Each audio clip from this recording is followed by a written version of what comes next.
Good morning.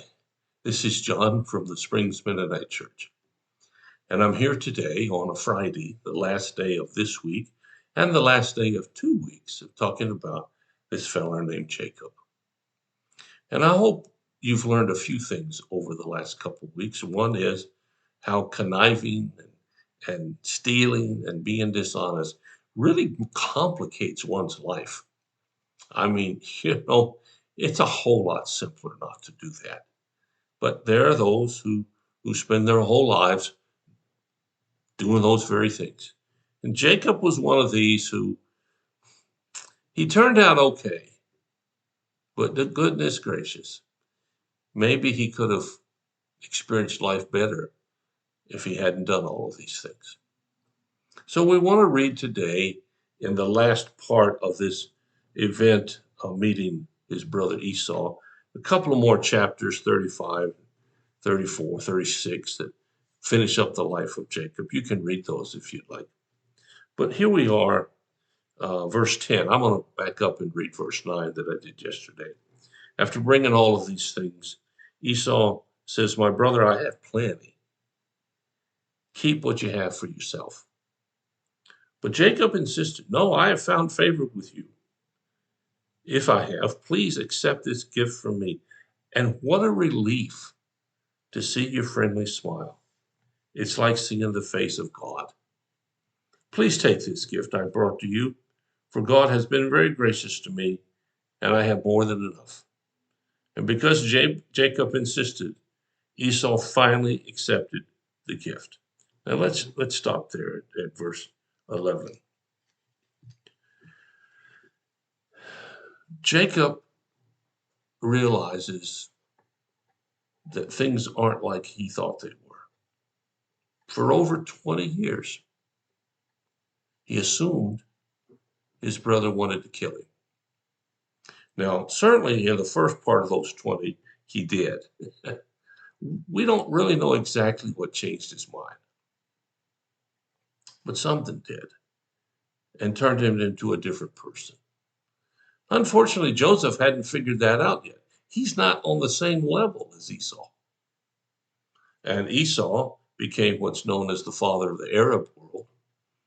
Jacob became father of what's known as the Hebrew world. And some of those fights between these two guys are still being carried out today. It's really sad. Anger and deceptiveness and cheating just never brings anything good. So finally, Jacob insisted, take all of these things. And finally, Esau says, "Okay, I'll do it." And Jacob says, "If I have found favor with you, please accept these gifts. And what a relief to see your friendly smile. It is like seeing the face of God."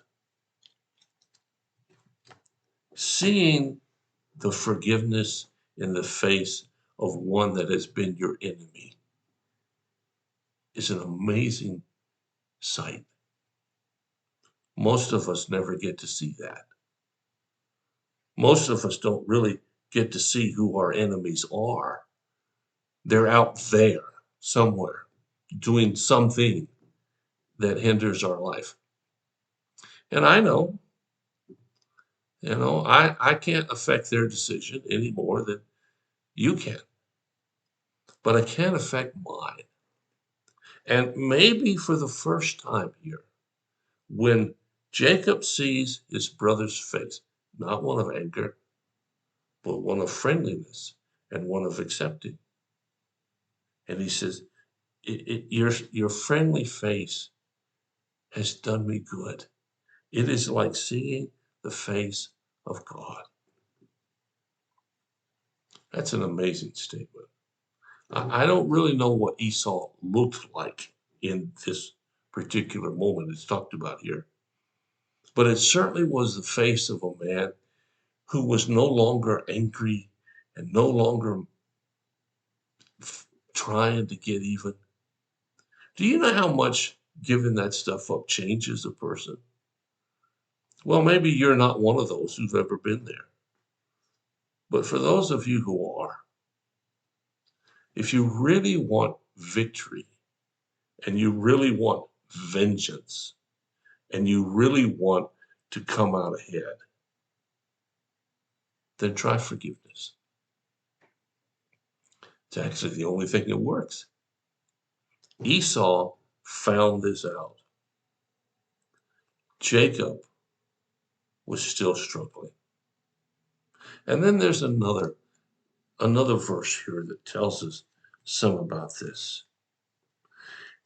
He's talking about, well, let's get going. And Jacob says, hey, I got all these kids, all these little animals. They don't go very fast. You go ahead and I'll catch up to you. So what does Esau say?